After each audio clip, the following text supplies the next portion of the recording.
سچا مرید وہ ہے جو تقریباً 20 سال سے کوئی گناہ نہ کیا ہو.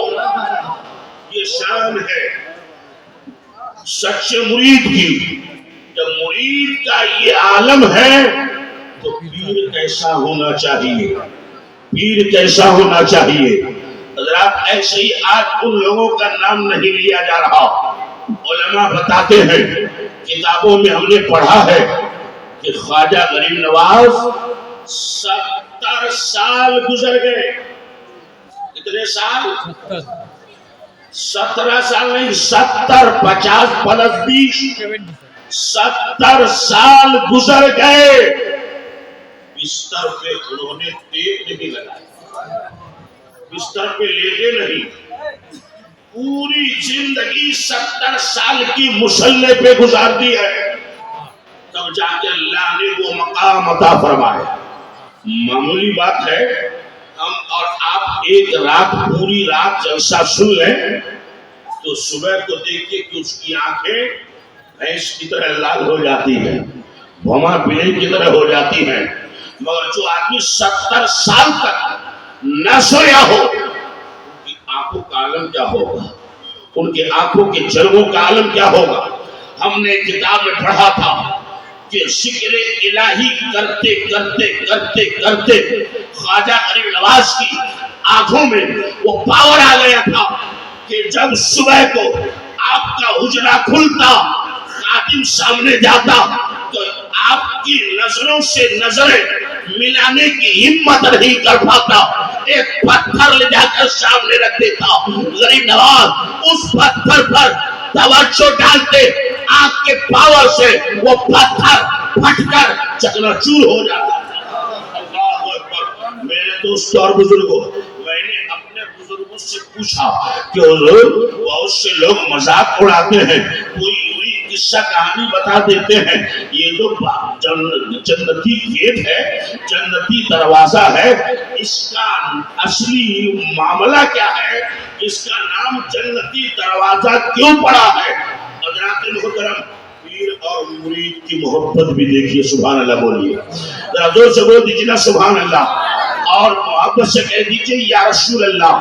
میں آج مختصر سی تقریر میں یہ بتاؤں گا بھی کہ پیر کے ساتھ مرید کو کیسا لگاؤ ہونا چاہیے. ایسے ہی فیض نہیں مل جاتا, ہاتھ میں ہاتھ دے دیے چلے گئے, نہ پیر صاحب کا پتہ نہ مرید صاحب کا پتہ, اس سے کچھ ملنے والا نہیں ہے. ارے یہی غریب نواز ہے, مرید ہونے کے باوجود انہوں نے یہ کہہ دیا, مرید تھی میں نے تمہیں خدا تک پہنچا دیا ہے. اس کے باوجود تقریباً 20 سال تک اپنے پیر و مرشد کا بستر سے لے کر کھانا بنانے کے برتن تک سر پہ لیے پھرتے رہے, تب جا کے اللہ نے وہ مقام عطا فرمایا. تو میرے بزرگ نے فرمایا کہ بات اصل میں یہ ہے کہ جہاں غریب نواز کا مزار اقدس ہے اور وہیں سے پچھم جو مسجد ہے جس کا نام اس وقت مسجد شاہجہانی ہے, لال پتھروں کی بنی ہوئی ہے, حجرے سے نکل کر مسجد میں جاتے نماز جماعت کے لیے, اور نماز پڑھ کے پھر حجرے میں آتے, تو بار بار اسی راستے سے آنا جانا ہوتا تھا. اس پیر کے آنے جانے کو دیکھ کر ان کے مرید خاص خلیفہ اول حضرت قطب الدین بختیار کاکی نے محبت سے فرمایا, یہ معمولی دروازہ نہیں, یہ پیر مرشد کے قدم نہ جانے کتنے ہزار بار ادھر سے گزرے ہیں, اس لیے یہ عام گیٹ نہیں, یہ جنتی گیٹ ہے, یہ جنتی دروازہ ہے. اللہ اکبر. میرے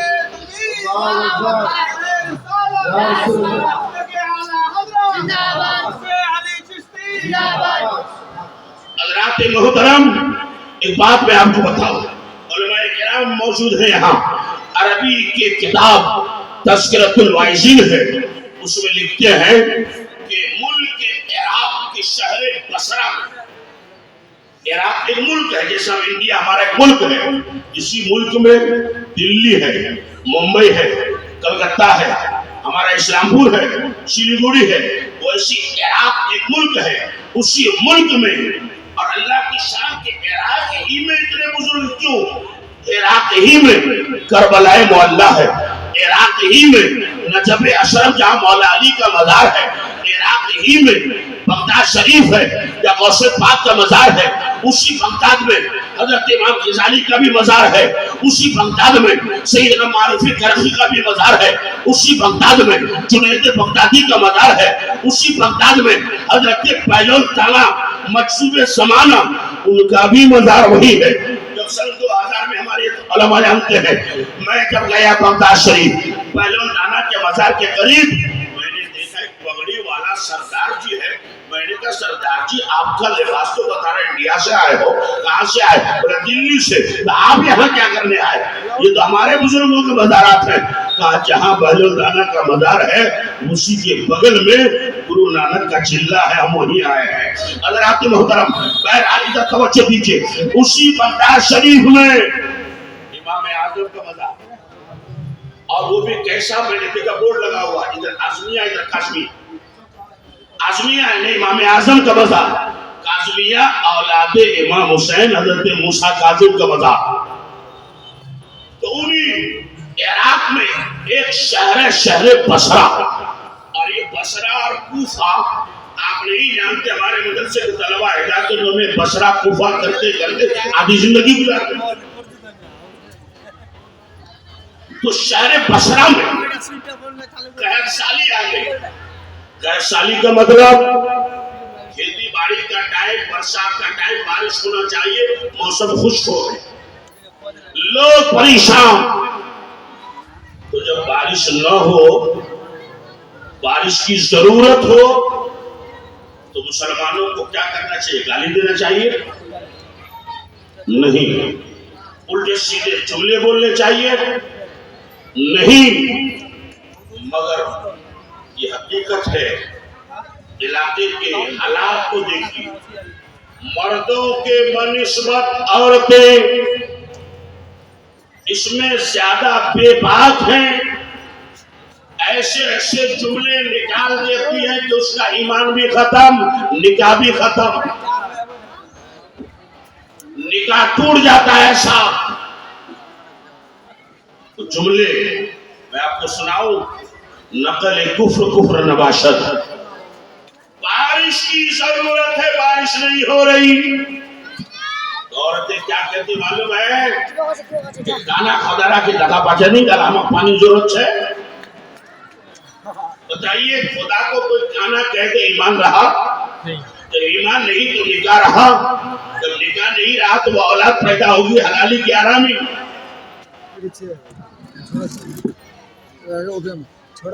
تو غلط الفاظ نکالنے کی ضرورت نہیں۔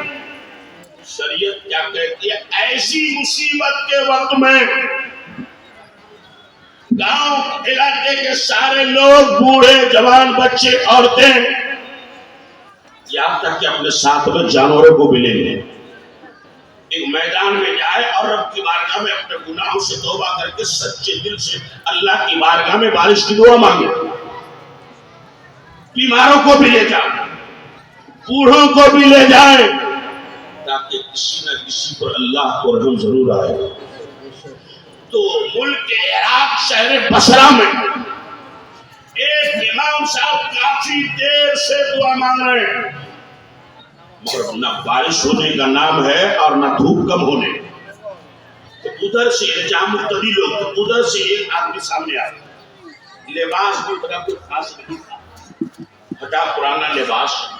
اس نے آ کے اجازت لی کہ امام صاحب آپ بہت دیر سے دعا مانگتے ہیں، بارش نہیں ہوتی ہے، اگر آپ کی اجازت ہو تو میں دعا میں مانگ لیتا۔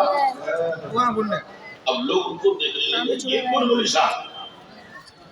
امام صاحب نے کہا کہ چلو تم ہی دعا مانگو۔ اس نے ہاتھ اٹھایا، اب اس کے ذرا جملے سنیے۔ اس نے سورہ یاسین نہیں پڑھا، آیت الکرسی نہیں پڑھا، سورہ فاتحہ بھی نہیں، قل اللہ بھی نہیں، درود شریف بھی نہیں، صرف ایک جملہ کہا، اے اللہ میرے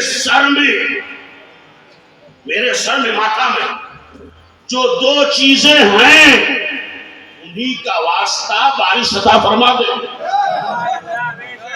جھماجھم برسات شروع, لوگ چل تھل ہو گئے, جانور بھی پانی سے سیراب, انسان بھی سیراب, زمین بھی سیراب.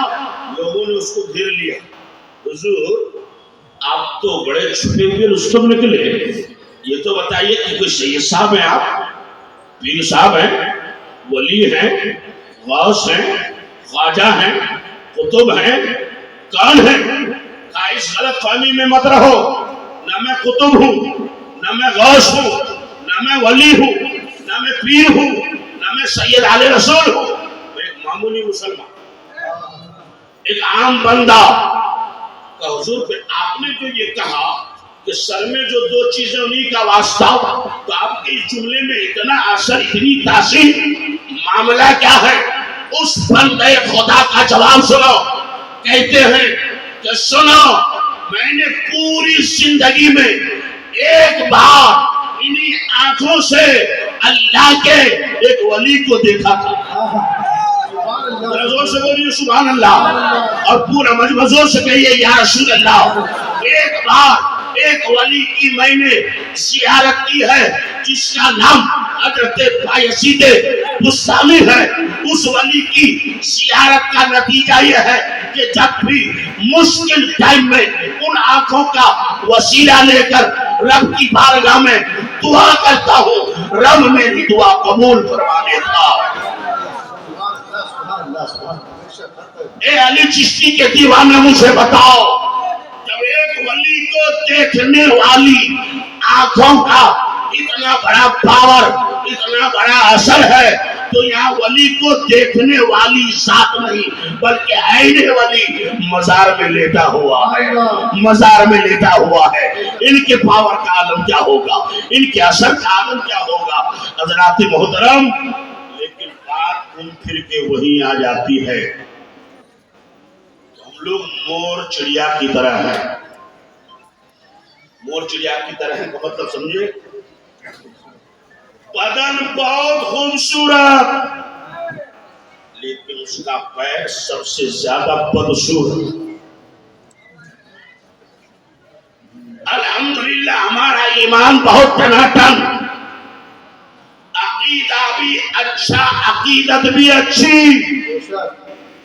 لیکن ہم لوگوں کا عمل خراب ہو چکا, کردار گھٹیا ہو چکا, کیریکٹر خراب ہو چکا ہے. اس لیے آج ضرورت ہے کہ جہاں ہمارا ایمان و عقیدہ چمکتا ہوا نظر آتا ہے, وہی ہمارا عمل بھی دمکتا ہوا نظر آنا چاہیے. جہاں ہم مزاروں کے عرسوں میں جاتے ہیں, وہی ہمیں اپنی مسجد کا بھی خیال کرنا چاہیے. یاد رکھیے, بغیر نماز کے کوئی ولی نہیں ہوتا. اگر بغیر نماز کے کامیابی مل جاتی تو پھر کیا ضرورت تھی بڑے پیر کو 40 سال تک عشاء کے وضو سے فجر پڑھنے. اگر بغیر نماز کے کامیابی مل جاتی تو پھر کیا ضرورت تھی خواجہ غریب نواز کو 70 سال مصلی پر گزارنا. اس لیے لوگوں, نماز ضروری ہے, مگر نماز کی تقریریں آپ اپنے اپنے اماموں سے جمعوں میں, میلاد میں, اس میں سنتے رہتے ہیں. ایک اہم چیز جو ہمارے اسٹیجوں سے بہت کم اس پر روشنی ڈالی جاتی ہے, الا ماشاء اللہ, وہ کیا ہے؟ زکات. صرف نماز ہی فرض نہیں ہے, بلکہ جس طرح نماز فرض ہے اسی طرح صاحب نصاب پر زکات فرض ہے. اب میں ایک بات بڑی معذرت کے ساتھ عرض کرنا چاہوں گا, علماء کی توجہ چاہتا ہوں. کہ زکات کا مسئلہ اتنا ٹیڑھا ہو چکا ہے کہ ہماری کتابیں عام طور سے اس دور میں صحیح رہنمائی نہیں کرتی، یا اس کو میں دوسرے لفظوں میں یوں کہوں، کتابوں سے ہم صحیح مسئلہ سمجھ نہیں پاتے، تو جب ہم خود نہیں سمجھے تو قوم کو کیا سمجھائیں؟ اس لیے اس ذمہ دار اسٹیج میں اس مسئلے کو تھوڑا سا اگر مجھے 5 منٹ کا وقت مل جائے تو کلیئر کروں کہ زکات، آپ کتابیں اٹھا کے دیکھ، اس میں ابراہیم ملے گا جس کے پاس 52.5 تولہ چاندی ہے، اس پر زکات فرض، 7.5 تولہ سونا ہے، اس پر زکات فرض۔ اب نہ ہم سمجھے کہ 52.5 تولہ ہوتا کتنا، جب ہم خود نہیں سمجھے تو آپ کو کیا سمجھائیں؟ آج کل گرام یہ تولہ چلتا نہیں ہے، گرام کا وزن آ گیا، پہلے 11 گرام تھا، پہلے 12 گرام تھا، اب 10 گرام میں بھری ہو جاتی۔ تو کتنے روپیے کا سونا چاندی گھر میں رہے تو وہ صاحب نصاب ہے اور اس پر زکات فرض ہے۔ اور یہ سن لیجئے، قرآن عظیم کا 10واں پارہ سورہ توبہ، اگر آپ قرآن پڑھنا جانتے تو آپ کو پتا ہوگا کہ قرآن میں ٹوٹل 114 سورہ ہے، اس پارہ تو سب جانتا ہے، 114 سورہ، 540 رکوع، 7 منزلیں، 6666 آیتیں، 114 سورہ، جہاں سے سورہ شروع ہوتا ہے اسٹارٹ میں لکھا تھا بسم اللہ الرحمن الرحیم، لیکن جب قرآن میں دیکھیں گے سورہ 114 اور بسم اللہ ہے 113 جگہ، ایک سورت میں بسم اللہ ہے ہی نہیں، اسی سورت کا نام سورہ توبہ ہے، اسی کا دوسرا نام سورہ برات ہے، اس میں بسم اللہ کیوں نہیں ہے؟ تو سمجھیے کہ پہلے بسم اللہ کا کیا معنی؟ بسم اللہ میں اللہ کی رحمت کا بیان ہے، بسم اللہ الرحمن الرحیم، اللہ کے نام سے شروع جو بڑا مہربان بہت رحم کرنے والا۔ اس لیے جب ہم مرغا مرغی ذبح کرتے ہیں تو بسم اللہ الرحمن الرحیم نہیں کہتے، وہ تو ذبح کرتے رحمت کا کیا معنی؟ تو اسی طرح سورہ برات میں، سورہ توبہ میں اللہ کے قہر و غضب کا بیان، اللہ کے عذاب کا بیان ہے، ان بندوں کا بیان ہے جس نے اللہ کی راہ میں زکات دینے کا، عشر دینے کا، خرچہ کرنے کا وعدہ کر لیا اور پھر جب دولت پر ہوا انکار کر لیا۔ ان چیزوں کا بیان ہے اسی میں اس شخص کا بھی بیان ہے جس نے زکات دینے سے انکار کر دیا۔ حضور اگر اجازت ہو تو یہ بات عرض کروں، حضرت علامہ صاحب بہت سے لوگ اردو کی کتابیں دیکھ کر تقریر میں یہ کہہ دیتے ہیں کہ ایک صحابی رسول حضرت ثعلبہ بہت غریب تھے، مالداری کی دولت کی دعا کرانے نبی کے پاس آئے، نبی نے انکار کر دیا وغیرہ وغیرہ، بار بار انہوں نے ضد کیا تو نبی نے دعا کر دی، مالدار ہو گیا، بکریاں بہت ہو گئی، مدینہ چھوڑ کر میدان میں رہنے لگا، زکات کا حکم آیا، نبی نے اس کے پاس آدمی بھیجا، اس نے انکار کر دیا، مگر اعلیٰ حضرت فرماتی ہے ٹوٹل غلط ہے، صحابی رسول اور زکات سے انکار کر، جو نبی کا صحابی ہو اور وہ زکات سے انکار کرے ہو ہی نہیں سکتا۔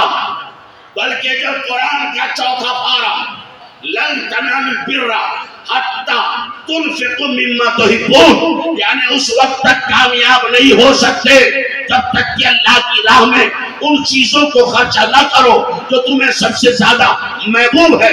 جیسے ہی آیت نازل ہوئی عبد الرحمن بن عوف آ گئے، یا رسول اللہ مدینے میں میرے 2 باغ ہیں، باغ سمجھتے ہیں کھجور کا باغان، کہ اس میں سے ایک باغان بہت عمدہ ہے، پورے مدینے میں اس باغان کی طرح کسی باغان میں کھجور نہیں پھلتا۔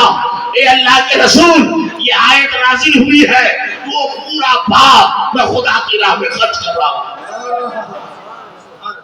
وہ صحابہ تو گھر کا سب سامان لے کر نبی کی بارگاہ میں آ جائے اور صحابی ہو کر زکات سے انکار کرتے نہیں۔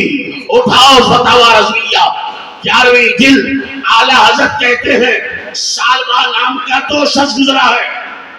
علماء کی توجہ چاہتا ہوں، سالبہ نام کا 2 شخص، ایک ہے سالبہ ابن حاتب، ایک ہے سالبہ ابن ابی حاتب۔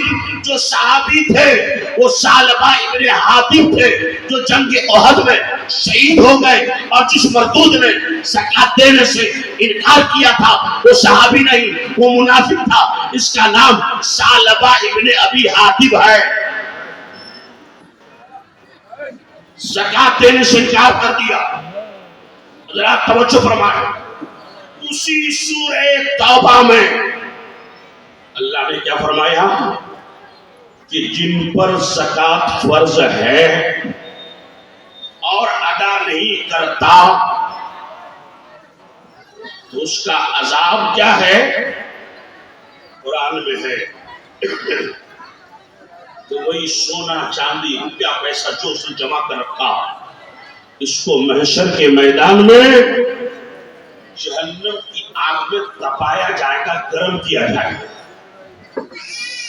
جیسے لوہار کی آگ حال کا پھال لے جاتا ہے تو بھٹی میں گھسا کر کیسے اس کو لال کرتے ہیں، وہ بھی دنیا کی آگ اور وہ جہنم کی آگ۔ یہ قرآن میں ہے، قرآن میں سورہ توبہ میں، کہ ان دولت کو سونے چاندی کو گرم کر کے فرشتے اس آدمی کی پیشانی کو داغیں گے جو دنیا میں زکات ادا نہیں کرتا۔ پیشانی سمجھتے ہیں نا، اس والے حصے کو کہتے ہیں۔ قرآن میں 3 چیز کا ذکر ہے، ایک پیشانی، نمبر 2 اس کے دونوں ہاتھ، نمبر 3 اس کی پیٹھ۔ کہ پیشانی کو داغا جائے گا، دونوں ہاتھوں کو داغا جائے گا، پیٹھ کو داغا جائے گا۔ جب اس آیت کی تفسیر میں پڑھ رہا تھا تو غور کیا کہ انہی 3 چیز کا ذکر کیوں؟ پیر کا ذکر نہیں ہے، پیٹھ کا ہے اور پیٹ کا نہیں ہے۔ پیشانی، دونوں ہاتھ اور پیٹھ، اسی 3 چیز کا ذکر کیوں کہ یہی 3 حصے داغے جائیں گے زکات نہیں ادا کرنے والوں کے۔ مفسرین نے بڑی اچھی بات لکھی حضرت، کہ اگر کوئی پیسہ والا آدمی ہو، اس کے پاس کوئی مانگنے والا آ جائے تو ان کو 100-200 روپیہ دیجیے، تو سب، اگر وہ دینے والا نہیں ہے، بخیل ہے، تو سب سے پہلے اس کی پیشانی میں پل آتا، یعنی جھنجھٹ رستے کیوں آیا، اور پھر وہ یا تو دائیں طرف یا پھر بائیں طرف بھاگ جاتا۔ تو چاہے دائیں جائے یا بائیں جائے، بھاگنے والا وہ کھڑا رہ گیا، اس کو پیٹ دکھا کر بھاگ گیا۔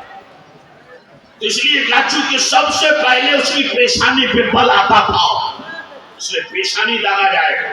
تو دائیں بھاگا یا بائیں، اس لیے دائیں بائیں ہاتھ کو داغا جائے گا۔ اب چاہے دائیں جائے یا بائیں، مانگنے والے کو پیٹھ دکھا کر بھاگا ہے، اسی پیٹھ پر سونے چاندی کو جہنم کی آگ میں دبا کر داغا جائے گا۔ نعرہ تکبیر، نعرہ رسالت، عامل قرآن حضرت علامہ مولانا عاشق حسین صاحب چشتی، نعرہ تکبیر، نعرہ رسالت۔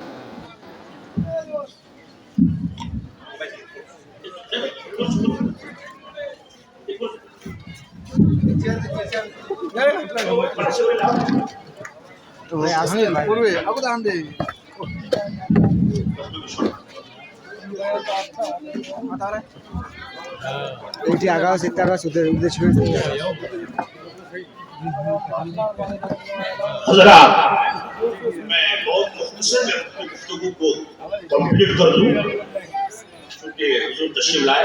سبحان اللہ. ایک بار ذرا محبت سے بولی تو سبحان اللہ, اور جی لگا کے کہتے یا رسول اللہ.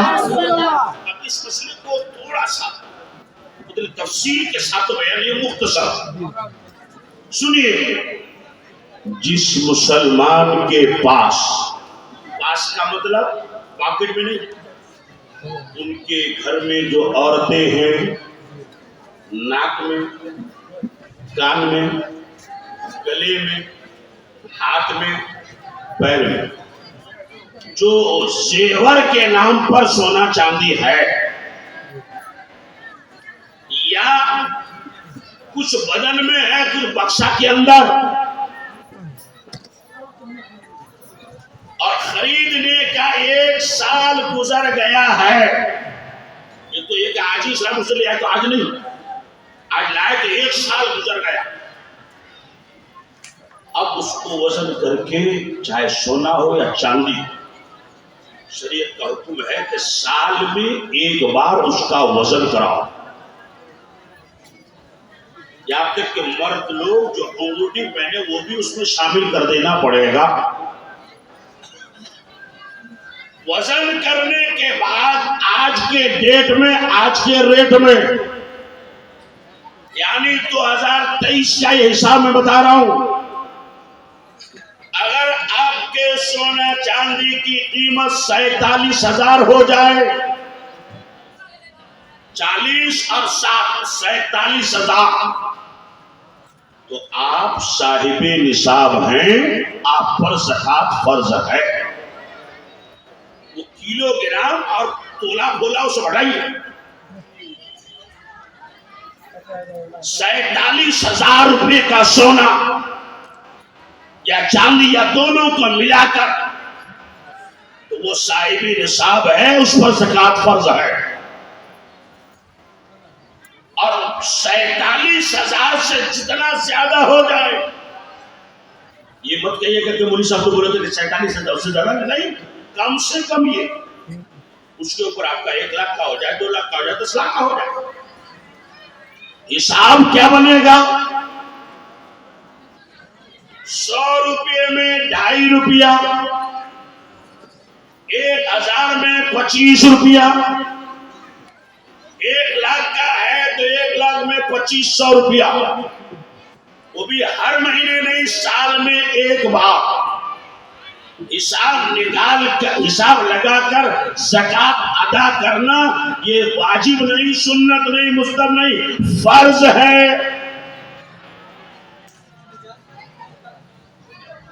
اور ہمارے علماء پڑھے ہیں ہدایات کی 3ری جلد کتاب الکراہیہ, اس کے حاشیے میں حدیث موجود کہ جو مسلمان قرآن کی بات ادھر سے سنا ادھر سے نکال دے, عمل نہیں.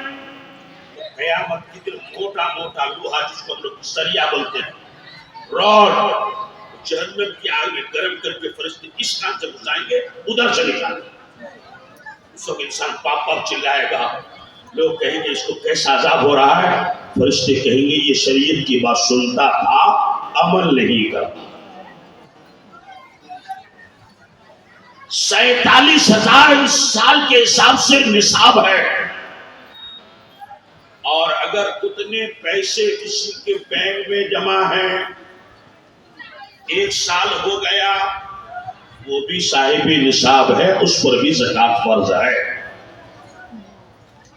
اتنے روپے کی دکان کیے ہوئے ہیں, 1 سال ہو گیا, 47,000 یا اس سے زیادہ کا مال میٹیریل ہے, وہ بھی صاحب نصاب, اس پر بھی زکات فرض ہے.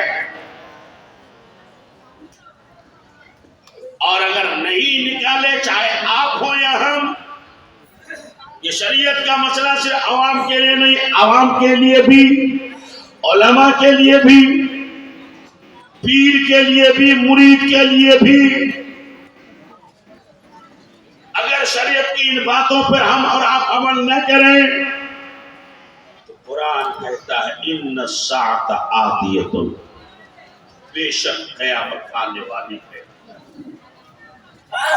قیامت آئے گی ہی انہی چیزوں کے لیے، لِتُجْزَىٰ كُلُّ نَفْسٍ بِمَا تَسْعَىٰ، تاکہ ہر انسان کو، ہر نفس کو، جاندار کو، ہر ذی روح کو اس کا بدلہ دیا جا سکے جو اس نے دنیا میں کیا ہے۔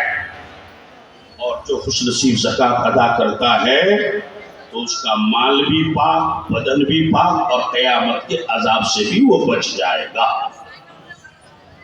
حضرات محترم، یہ ٹاپک میرا بہت لمبا ہے، اس لیے میں سمیٹ کو حالات کو اور بتاؤں آپ کو کہ بڑے خوش نصیب ہیں وہ لوگ جو ایک ہاتھ میں ولیوں کا دامن تھامے ہوئے ہیں تو دوسری ہاتھ میں شریعت کا بھی دامن تھامے ہوئے ہیں۔ جہاں ہم چادر مزاق نظر و نیاز کرتے ہیں وہیں پر نماز بھی ہونی چاہیے، زکوٰۃ بھی ہونی چاہیے، اور اگر صاحب استطاعت ہے یعنی اس کے پاس اتنا ہے بغیر مانگے اپنی دولت سے حج کے لیے جا سکتا ہے تو وہ صاحب کیا بولتے ہیں اس کو؟ صاحب استطاعت ہے۔ ایک بات یاد آ گئی تو ایک عرض کروں۔ مسئلہ یہ ہے اگر کوئی حج کرنے کے ارادے سے نکلا، راستے میں مر گئے، حدیث شریف میں کیا ہے کہ اس کی شکل کا اللہ ایک فرشتہ پیدا کر دیتا ہے اور وہ اسی شکل میں وہ فرشتہ حج کرتا ہے، ثواب اس کو ملتا ہے نا۔ اور بعض روایتوں میں ہے کہ قیامت تک وہ فرشتہ اسی شکل میں حج کرتا رہے گا۔ یہ فضیلت والی حدیث ہمارے علماء سناتے ہیں، لوگ خوش ہو جاتے ہیں، مگر اعلیٰ حضرت کی تحقیق سنی، فرماتے ہیں یہ فضیلت ہر حاجی کے لیے جو راستے میں مر جائے نہیں ہے، یہ اس حاجی کے لیے ہے کہ اسی سال حج فرض ہوا، اسی سال روانہ ہو گیا اور مر گیا، اس کے لیے فضیلت۔ حج فرض ہو گیا تھا جوانی میں اور جا رہا اس وقت کے منہ میں دانت نہیں، پیٹ میں ہاتھ نہیں، اور مر گیا تو مل جائے گا ثواب؟ ایک دم نہیں ملے گا، ایک دم نہیں ملے گا۔ یہی ہے مسلک اعلیٰ حضرات، یہی ہے مسلک اعلیٰ حضرات۔ ایک بات اور عرض کر دوں، بہت سے لوگوں کو خراب بھی لگے، مگر ہم بات کسی کو خراب لگے تو لگے۔ ایک کتاب ہے اعلیٰ حضرت اعلیٰ سیرت، اعلیٰ حضرت اعلیٰ سیرت، اس میں لکھتے ہیں کہ اگر اعلیٰ حضرت کہیں کی دعوت ملتی، جیسے ہم کو دعوت ملی ہمارے حضرت شاہد صاحب دلوانی ہم آئے، تو اعلیٰ حضرت کو جب دعوت ملتی تھی تو بریلی سے لے کر اس شہر تک پہلے میپ نکالتے کہ ہم جو بریلی سے روانہ ہوں گے تو ظہر کا ٹائم کہاں ہو، عصر کا ٹائم کہاں، مغرب کا ٹائم کہاں ہو، عشاء کا ٹائم کہاں ہوگا، اور پھر جہاں ظہر کا ٹائم ہوگا وہ اسٹیشن ہے کہ نہیں، اور اسٹیشن ہے تو جس ٹرین سے ہم جائیں گے اس کا اسٹاپیج ہے کہ نہیں۔ اگر اسٹیشن بھی ہے، اسٹاپیج بھی ہے، ٹرین سے اتر کر جماعت کے ساتھ نماز پڑھ سکتے ہیں، نماز یا جماعت نہ چھوٹے، یہاں سے وہاں تک کوئی بھی نماز جماعت کے ساتھ نہ چھوٹے، تب تو اعلیٰ حضرت وہ دعوت منظور کرتے تھے۔ اگر ایک ٹائم نماز یا جماعت کا خطرہ ہوتا تو اس نماز کی محبت میں اعلیٰ حضرت دعوت کینسل کر دیتے۔ یہ ہے اعلیٰ حضرت۔ نعرے تکبیر، نعرے رسالت، مسلک اعلیٰ حضرت، فیضان اعلیٰ حضرت، فیضان اعلیٰ حضرت، اسے کہتے ہیں اعلیٰ حضرت۔ جو باقی رہ گیا اگر ٹائم ملے گا تو کل بیان کروں گا، ہم اور آپ بڑے خوش نصیب ہیں ایک ولی کی بارگاہ میں ان کے نظروں کے سامنے ہم آئے. سبحان اللہ بولیے نا. اور ان سے بولیے سبحان اللہ اور پیار سے بول دیجئے یا رسول اللہ. حضرات یہ ایمان رکھو، یقین رکھو کہ اللہ کا ولی کل بھی زندہ تھا، آج بھی زندہ ہے. سلسلے چشتیہ سنیے.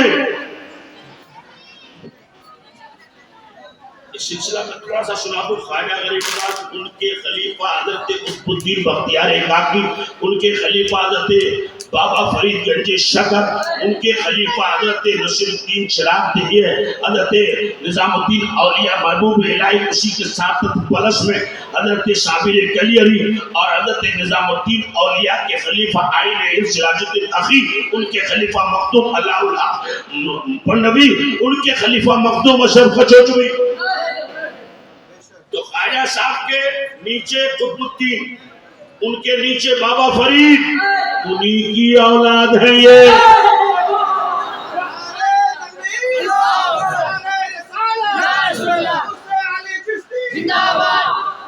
اور درخت جیسا ہوگا پھل بھی ویسا ہوگا. بابا فرید گنج شکر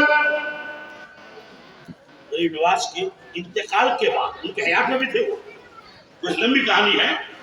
تو جو غریب نواز کے مزار سے تھوڑا سا آگے ایک کنواں بنا ہوا کنواں، اس کنویں میں بابا فرید الٹے لٹک کر کے عبادت و ریاضت کرتے تھے. الٹے کا مطلب سمجھے، پیر اوپر سر نیچے.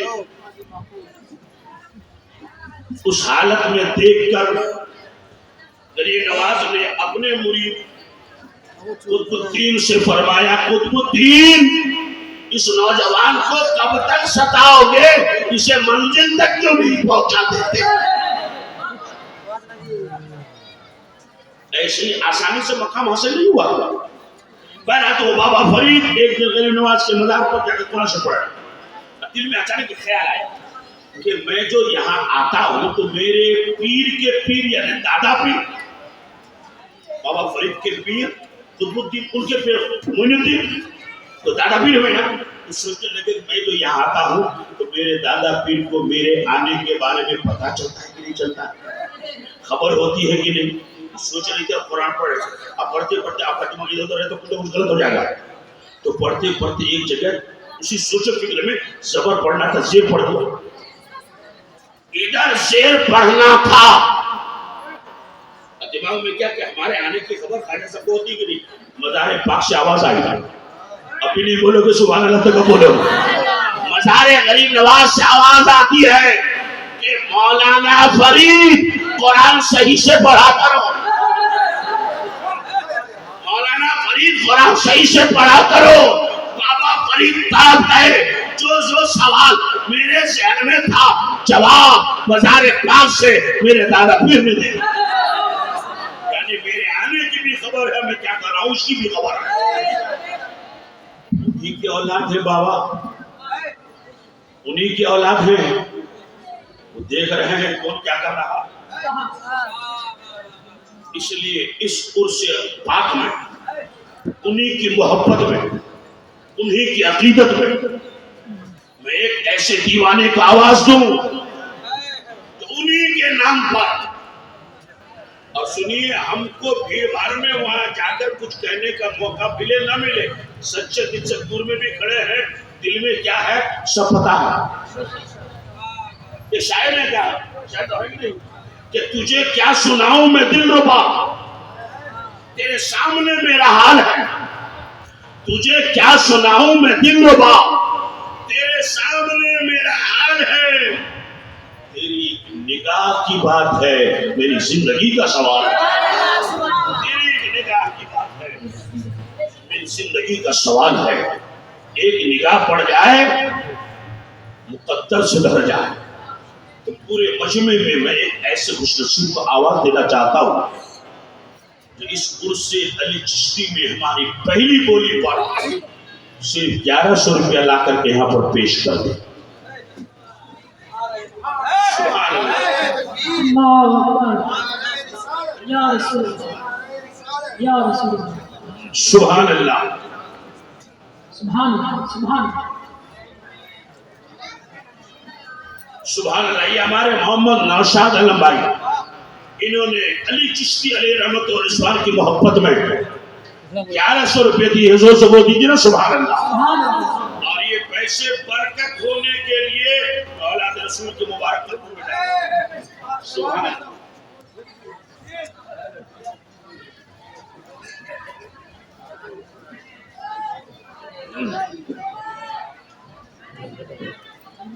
سبحان اللہ. اور یہ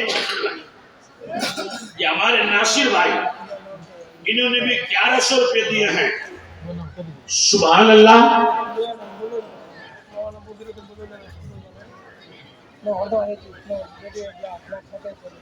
یہ ہمارے مرحوم ایوب عالم صاحب، ان کے اِشارے ثواب کی نیت سے ان کے بیٹے نے، آپ کا کیا نام؟ محمد رئیس صاحب، اپنے والد کے اِشارے ثواب کی نیت سے 1100 روپے دیے ہیں. اللہ تعالیٰ اس مرحوم کو بھی ثواب عطا فرمائے اور ان کے بیٹے کو بھی ثواب عطا فرمائے. آمین. سبحان اللہ. چوتھے نمبر پر کوئی ہمارا ایسا بھائی، ماشاءاللہ، یہ دیکھ کہ ہمارے ایک حضرت